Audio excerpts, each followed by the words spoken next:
Bueno, continuando con nuestros relatos de terror y misterio, vamos a ir al relato número 7, que se llama Al otro lado de la pared. Este relato es de Ambrose Bierce. Bueno, iniciamos. Dice lo siguiente. Dice, hace muchos años, en mi viaje de Hong Kong a Nueva York, pasé una semana en San Francisco. Hacía mucho tiempo que no estaba en esa ciudad y durante todo ese tiempo mis negocios en Oriente habían prosperado más de lo que esperaba. Como era rico, podía permitirme volver a mi país para restablecer las amistades con aquellos de mi juventud que aún vivían y me recordaban con cariño.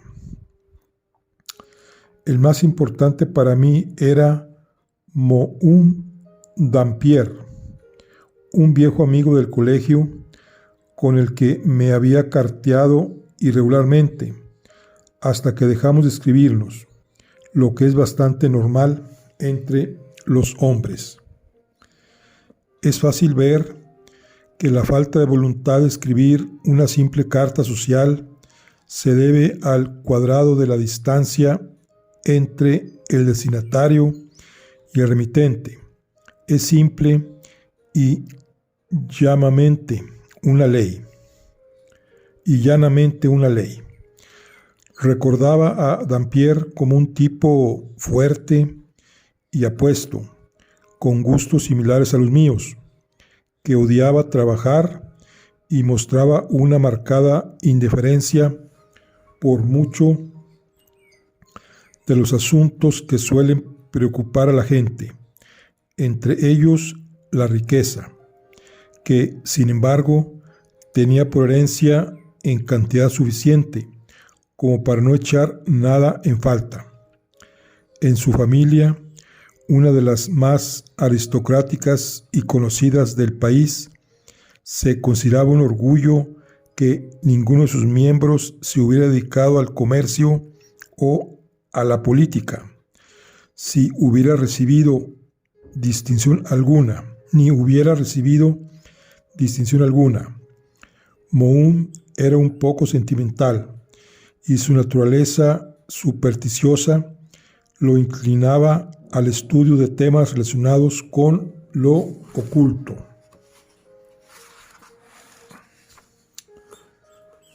Afortunadamente, gozaba de buena salud mental, lo que le protegía de creencias extravagantes y peligrosas. Sus incursiones en el campo de lo sobrenatural se mantuvieron dentro de la región conocida y considerada como certeza.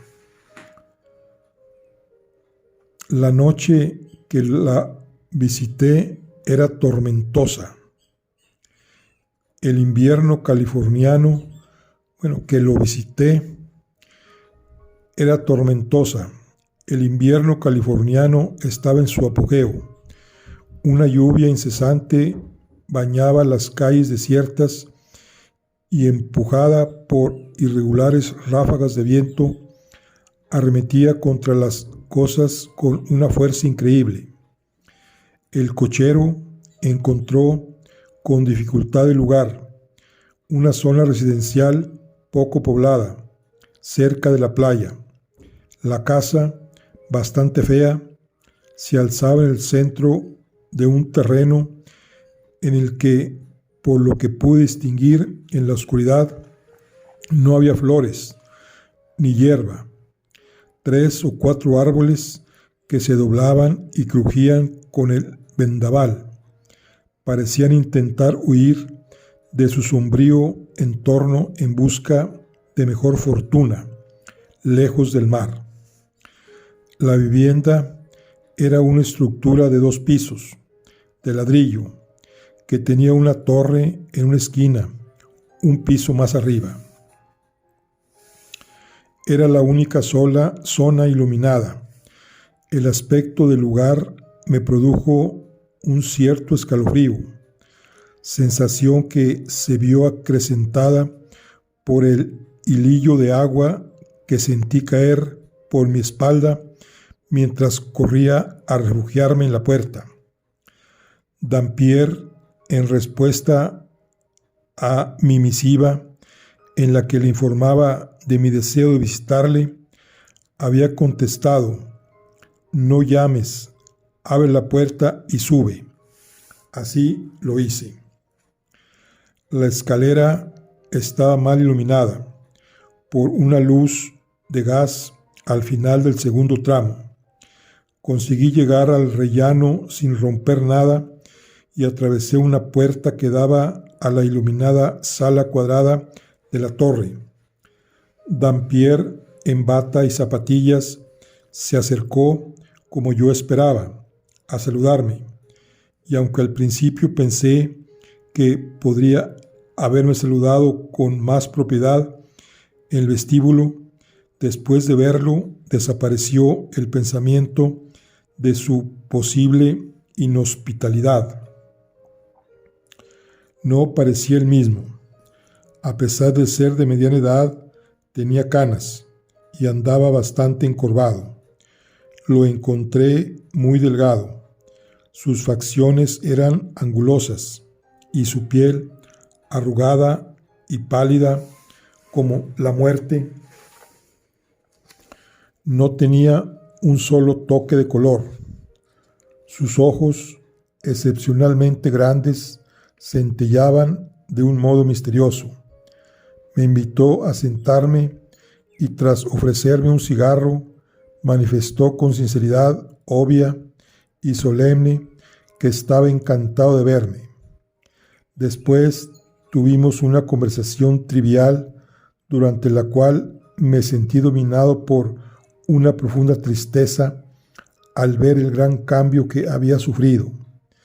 Debió captar mis sentimientos, porque inmediatamente dijo, con una gran sonrisa: «Te he desilusionado, non sum qualis eram». Aunque no sabía qué decir, al final señalé: «No, ¿qué va? Bueno, no sé, tu latín sigue igual que siempre».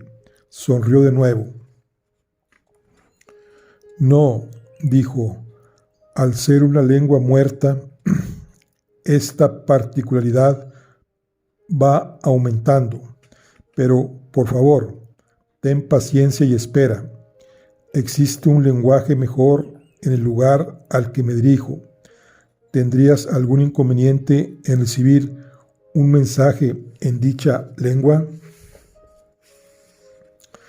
Mientras hablaba, su sonrisa iba desapareciendo, y cuando terminó, me miró a los ojos con una seriedad que me produjo angustia.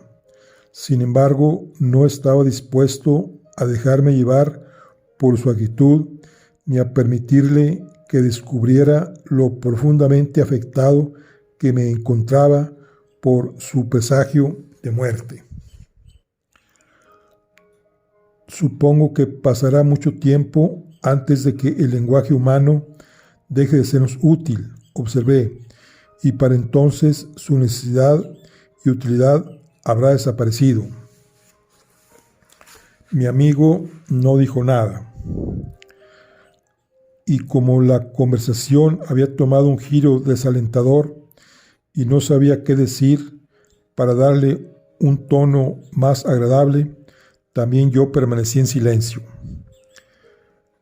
De repente, en un momento en que la tormenta amainó y el silencio mortal contrastaba de un modo sobrecogedor con el estruendo anterior, oí un suave golpeteo que provenía del muro que tenía a mis espaldas.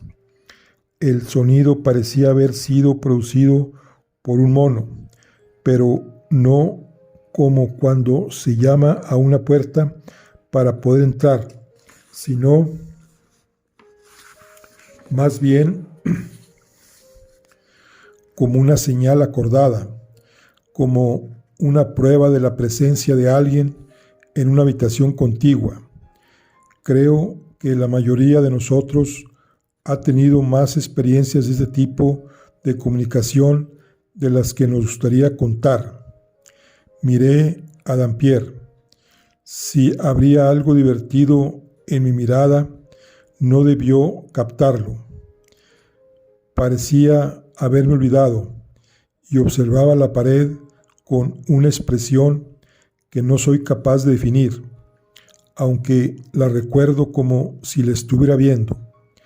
La situación era desconcertante. Me levanté con intención de marcharme. Entonces reaccionó. «Por favor, vuelve a sentarte», dijo. «No ocurre nada. No hay nadie ahí». El golpeteo se repitió con la misma insistencia lenta y suave que la primera vez. «Lo siento», dije, «es tarde. ¿Quieres que vuelva mañana?» Volvió a sonreír, esta vez un poco mecánicamente. «Es muy gentil de tu parte, pero completamente necesario. Te aseguro que esta es la única habitación de la torre y no hay nadie ahí. Al menos». Dejó la frase sin terminar. Se levantó y abrió una ventana, única abertura que había en la pared de la que provenía el ruido. «Mira». Sin saber qué otra cosa podía hacer, lo seguí hasta la ventana y me asomé. La luz de una farola cercana permitía ver claramente a través de la oscura cortina de agua que volvía a caer a raudales que no había nadie. Ciertamente, no había otra cosa que la pared totalmente desnuda de la torre.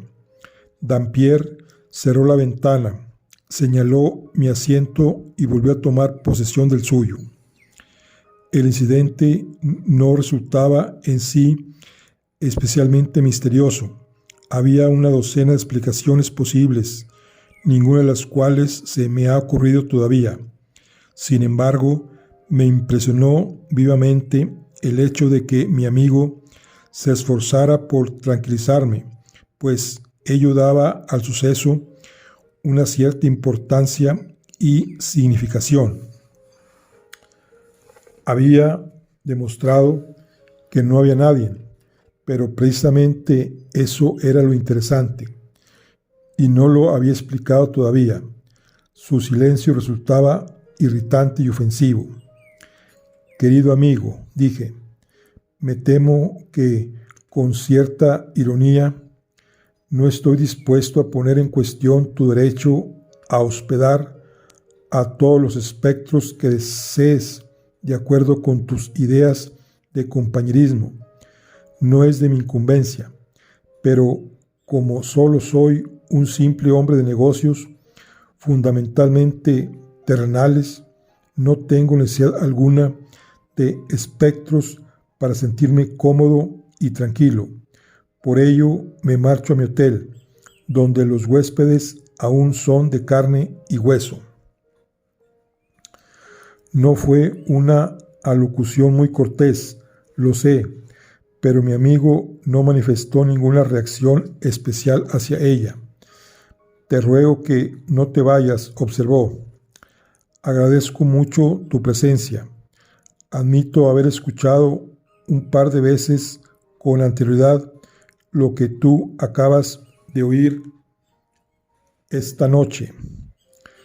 Ahora sé que no eran ilusiones mías, y esto es verdaderamente importante para mí, más de lo que te imaginas. Enciende un buen cigarro y ármate de paciencia mientras te cuento toda la historia».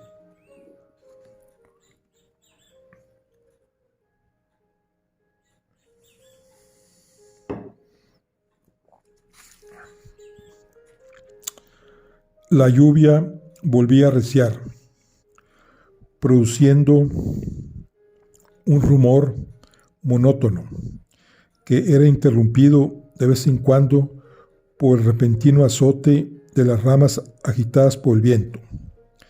Era bastante tarde, pero la compasión y la curiosidad me hicieron seguir con atención el monólogo de Dampier, a quien no interrumpí ni una sola vez desde que empezó a hablar.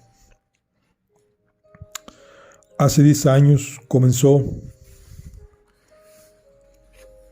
Estuve viviendo en un apartamento en la planta baja de una de las casas adosadas que hay al otro lado de la ciudad, en Rincón Hill. Esa zona había sido una de las mejores de San Francisco, pero había caído en desgracia en parte por el carácter primitivo de su arquitectura, no apropiada para el gusto de nuestros ricos ciudadanos, y en parte porque ciertas mejoras públicas la habían afeado. La hilera de casas en una de las cuales yo habitaba estaba un poco apartada de la calle. Cada vivienda tenía un diminuto jardín, separado de los vecinos por unas cercas de hierro y dividido con precisión matemática por un paseo de gravilla bordeada de bojes que iba desde la verja a la puerta. Una mañana, cuando salía, vi a una chica joven entrar en el jardín de la casa izquierda. Era un caluroso día de junio y llevaba un ligero vestido blanco, un ancho sombrero de paja decorado al estilo de la época, con flores y cintas. Colgaba de sus hombros. Mi atención no estuvo mucho tiempo centrada en la exquisita sencillez de su ropa, pues resultaba imposible mirarla a la cara sin advertir algo sobrenatural. Pero no temas. No voy a deslucir su imagen describiéndola. Era sumamente bella. Toda la hermosura que yo había visto o soñado con anterioridad encontraba su expresión en aquella inigualable imagen viviente, creada por la mano del artista divino. Me impresionó tan profundamente que sin pensar en lo impropio del acto, descubrí mi cabeza, igual que haría un católico devoto protestante de buena familia ante la imagen de la Virgen. A la doncella no parecía disgustarle mi gesto. Me dedicó una mirada con sus gloriosos ojos oscuros que me dejó sin aliento, y sin más entró en la casa.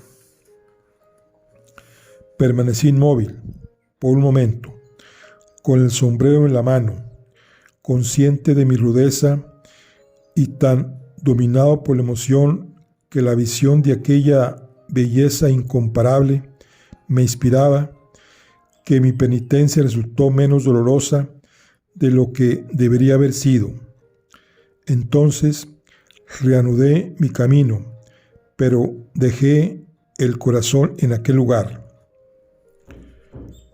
Cualquier otro día habría permanecido fuera de la casa hasta la caída de la noche, pero a eso de la media tarde, ya estaba de vuelta en el jardín, interesado por aquellas pocas flores sin importancia que nunca antes me había detenido a observar. Mi espera fue en vano. La chica no apareció. Aquella noche de inquietud le siguió un día de expectación y desilusión, pero al día siguiente, mientras caminaba por el barrio sin rumbo, me la encontré. Desde luego no volví a hacer la tontería de descubrirme, ni siquiera me atreví a dedicarle una mirada demasiado larga para expresar mi interés. Sin embargo, mi corazón latía aceleradamente. Tenía temblores, y cuando me dedicó con sus grandes ojos negros, una mirada de evidente reconocimiento, totalmente desprovista de descaro o coquetería, me sonrojé. No te cansaré con más detalles, solo añadiré que volví a encontrármela muchas veces, aunque nunca le dirigí la palabra ni intenté llamar su atención. Tampoco hice nada por conocerla. Tal vez mi autocontrol, que requería un sacrificio tan abnegado, no resulte claramente comprensible. Es cierto que estaba locamente enamorado, pero ¿cómo puede uno cambiar su forma de pensar o transformar el propio carácter? Yo era lo que algunos estúpidos llaman, y otros más tontos aún gustan ser llamados, un aristócrata. Y a pesar de su belleza, de sus encantos y elegancia, aquella chica no pertenecía a mi clase. Me enteré de su nombre. No tiene sentido citarlo aquí. Y supe algo acerca de su familia. Era huérfana y vivía en la casa de huéspedes de su tía, una gruesa señora de edad inaguantable de la que dependía. Mis ingresos eran escasos y no tenía talento suficiente como para casarme. Debe ser una cualidad que nunca he tenido. La unión con aquella familia habría significado llevar su forma de vida, alejarme de mis libros y estudios, y en el aspecto social descender al nivel de la gente de la calle. Sé que este tipo de consideraciones son fácilmente censurables.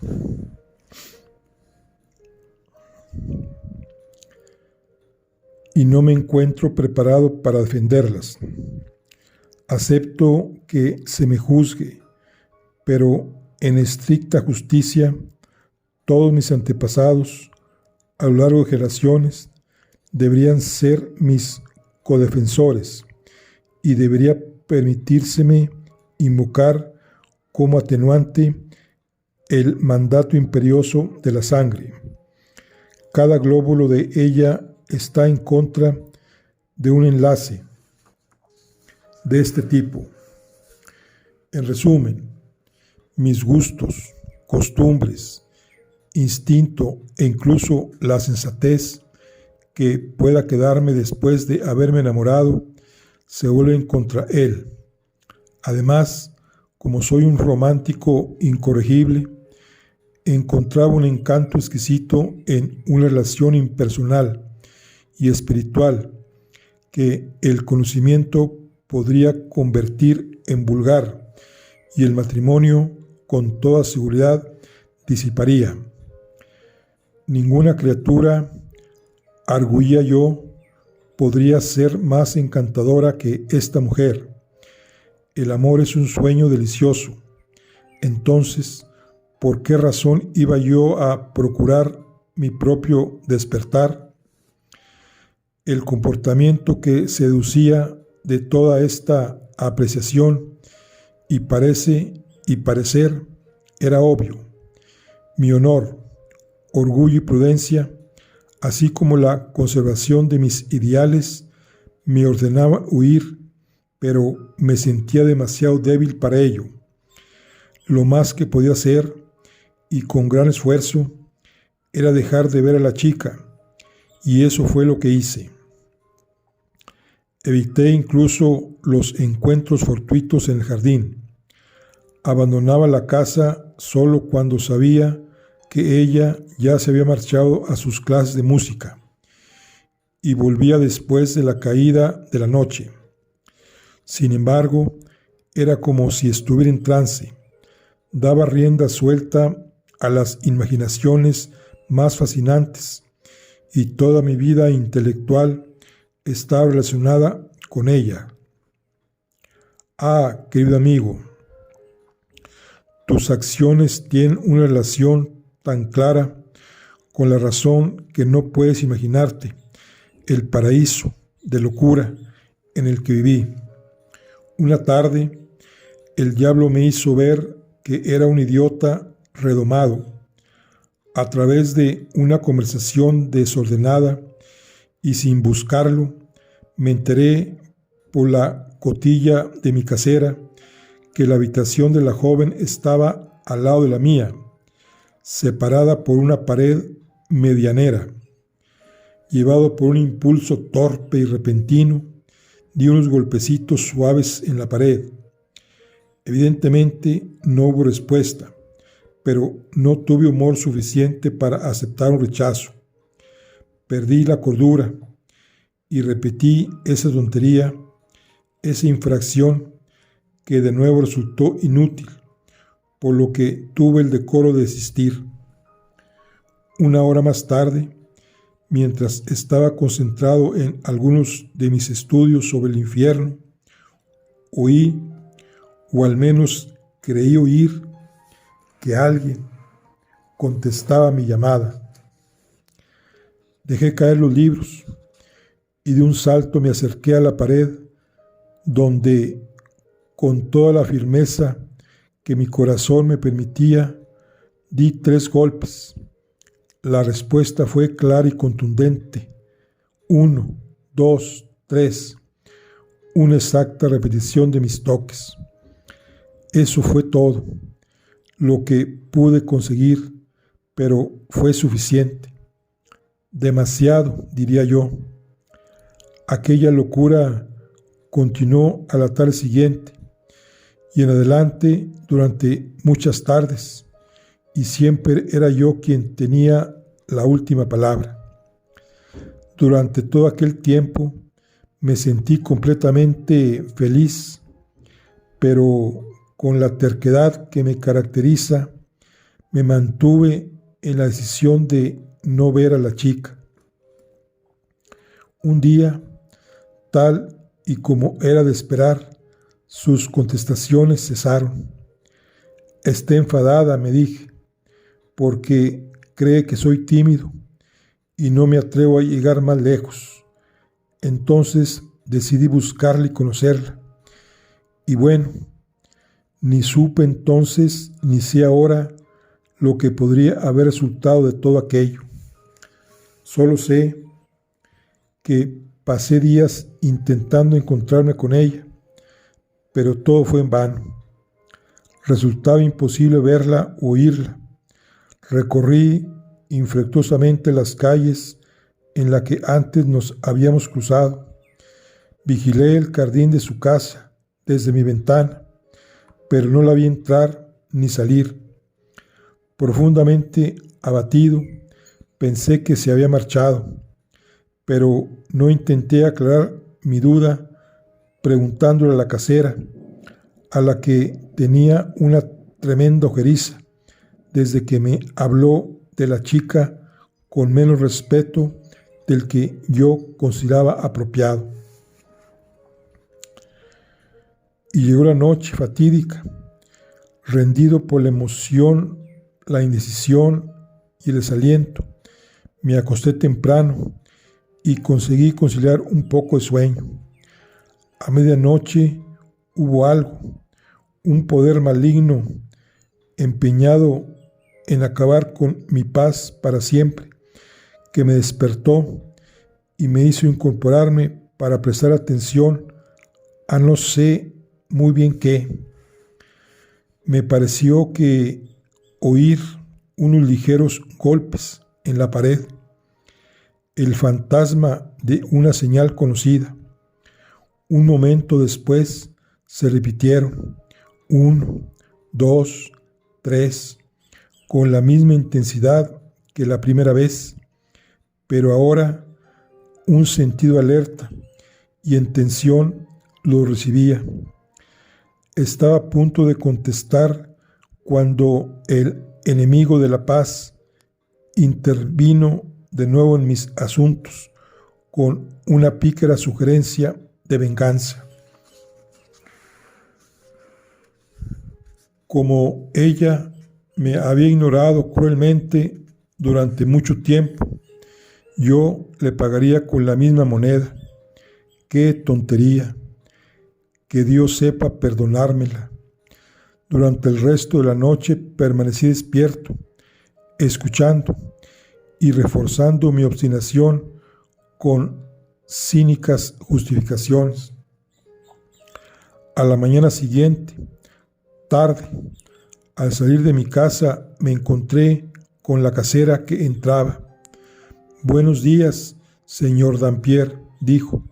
«¿Se ha enterado usted de lo que ha pasado?» Le dije que no, de palabra, pero le di a entender con el gesto que me daba igual lo que fuera. No debió captarlo, porque continuó. «A la chica enferma de al lado, ¿cómo? ¿No ha oído nada? Llevaba semanas enferma y ahora cae salto sobre ella. Y ahora grité. ¿Y ahora qué? Está muerta. Pero aún hay algo más. A mitad de la noche, según supe más tarde, la chica se había despertado de un largo estupor tras una semana de delirio y había pedido, este fue su último deseo, que llevaran su cama al extremo opuesto de la habitación. Los que la cuidaban consideraron la petición un desvarío más de su delirio, pero accedieron a ella, y en ese lugar aquella pobre alma agonizante había realizado la débil aspiración de intentar restaurar una comunicación rota, un dorado hilo de sentimiento entre su inocencia y mi vil monstruosidad, que se empeñaba en profesar una lealtad brutal y ciega a la ley del ego. ¿Cómo podía reparar mi error? Se pueden decir misas por el descanso de almas que en noches como esta están lejos por espíritus que son llevados de acá para allá,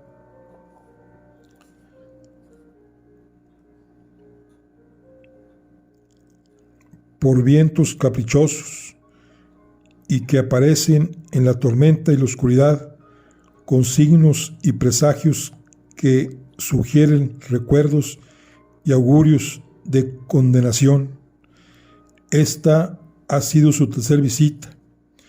La primera vez fui escéptico y verifiqué por métodos naturales el carácter del incidente. La segunda, respondí a los golpes, varias veces repetidos, pero sin resultado alguno. Esta noche se completa la triada fatal de la que habla Parapelius Necromantius. Es todo lo que puedo decir. Cuando hubo terminado su relato, no encontré nada importante que decir, y preguntar habría sido una impertinencia terrible. Me levanté y le di las buenas noches, de tal forma que pudiera captar la compasión que sentía por él. En señal de agradecimiento me dio un silencioso apretón de manos.